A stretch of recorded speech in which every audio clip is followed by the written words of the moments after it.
श्री भगवान से एक भक्त ने निवेदन किया, भगवान, जब मैं एकाग्रता के लिए प्रयास करता हूँ तो आकस्मिक हृदय कंपन होने लगता है तथा श्वास उत्तेजित व लघु हो जाती है, जिससे मेरे विचार दुर्दम्य हो जाते हैं तथा मन नियंत्रण से बाहर हो जाता है।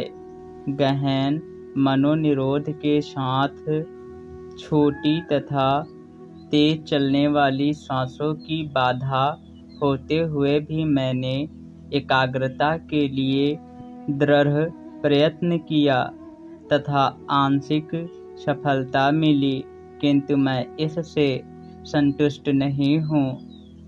मुझे निराशा होती है कि मुझे वैसी शांति उपलब्ध नहीं होती है जैसी कि अन्य लोगों को उपलब्ध होती है। मैं यह सोचकर ही क्षुब्ध हो जाता हूँ।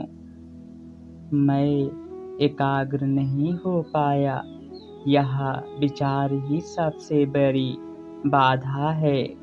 यह विचार उत्पन्न ही क्यों हो?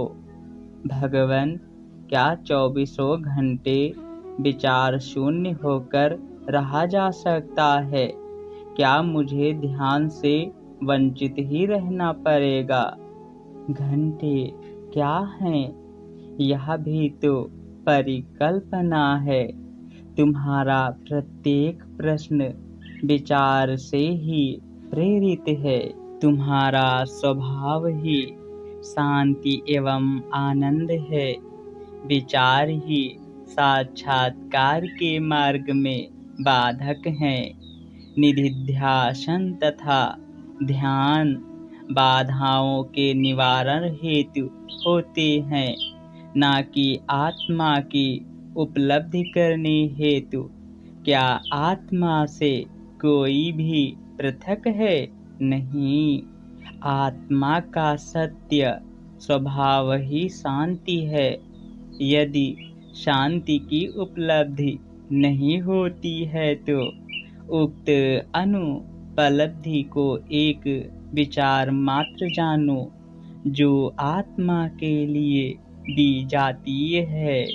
इन विजातीय कल्पनाओं से निवृत्ति हेतु ही ध्यान का अभ्यास किया जाता है। अतः विचार के प्रकट होते ही उसका शमन करना सबसे महत्वपूर्ण है। जब भी कोई विचार उठे, उसमें बह जाना उचित नहीं है।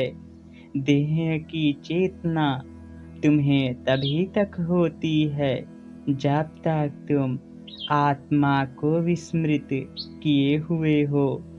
तथापि क्या आत्मविस्मृति संभव है? स्वयं आत्मा होते हुए तुम उसे कैसे भूल सकते हो? तब दो आत्माओं की आवश्यकता होगी, जिसमें से एक आत्मा दूसरी आत्मा को भूले। यह तो निरर्थक बात हुई। विपरीत अनुभूति छूछा भाव मात्र है। विचारों से मुक्त हो जाओ। ध्यान का प्रयास भी क्यों किया जाए? आत्मरूप होने से मनुष्य सर्वदा साक्षात्कार युक्त है। केवल विचार मुक्त होने की आवश्यकता है। तुम्हारा विचार यह है कि स्वास्थ्य के कारण तुम ध्यान में असफल रहते हो। उक्त विषाद के मूल स्रोत को खोजो। स्रोत है आत्मा को देह समझने की भ्रांति। रोग आत्मा का नहीं है, बल्कि शरीर का है। किंतु शरीर आकर तुमसे यह नहीं कहता कि वह इस रोग से पीड़ित है। तुम ही तो यह कहते हो। क्यों?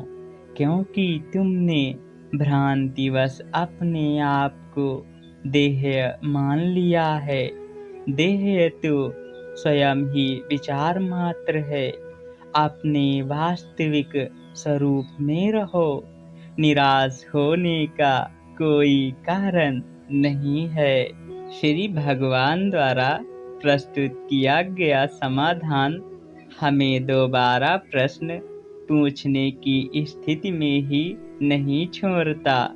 ऐसा इस कारण नहीं होता कि हमारे मन शांत हो जाते हैं, अपितु इस कारण कि हम उक्त बिंदु पर आगे तर्क करने में असमर्थ हो जाते हैं। हमारी जिज्ञासा समाप्त नहीं होती। भौतिक दुखों की निवृत्ति मानसिक दुखों की निवृत्ति से ही संभव है। दोनों प्रकार के दुखों से निवृत्ति विचारों से मुक्त होने पर ही संभव है। विचारों का शमन बिना प्रयास संभव नहीं। वर्तमान मानसिक दुर्बलता के कारण प्रयास संभव नहीं। मनोबल हेतु अनुग्रह की आवश्यकता है। अनुग्रह समर्पण के पश्चात ही प्रकट होता है। इस प्रकार जाने अनजाने हमारे समस्त प्रश्नों का आशय श्री भगवान के अनुग्रह की याचना मात्र है। श्री भगवान मुस्कुराते हुए कहते हैं, हाँ, समर्पण को ही भगवान भक्ति कहा गया है, किंतु श्री भगवान आत्म विचार को अधिक महत्व देते हैं। ऐसा मत है। इस स्थिति में श्रोता किम कर्तव्य विमूढ़ हो जाता है। समर्पण के प्रभावशाली होने हेतु पूर्ण ज्ञान आवश्यक है। उक्त ज्ञान विचार से ही संभव है। इसका अंतिम फल समर्पण में ही है।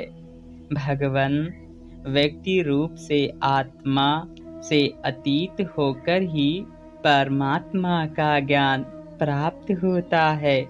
इसे ही ज्ञान की संज्ञा दी गई है। फिर समर्पण की क्या आवश्यकता है? ठीक तो है, ज्ञान तथा समर्पण में कोई अंतर नहीं। हरिओम तत्सत।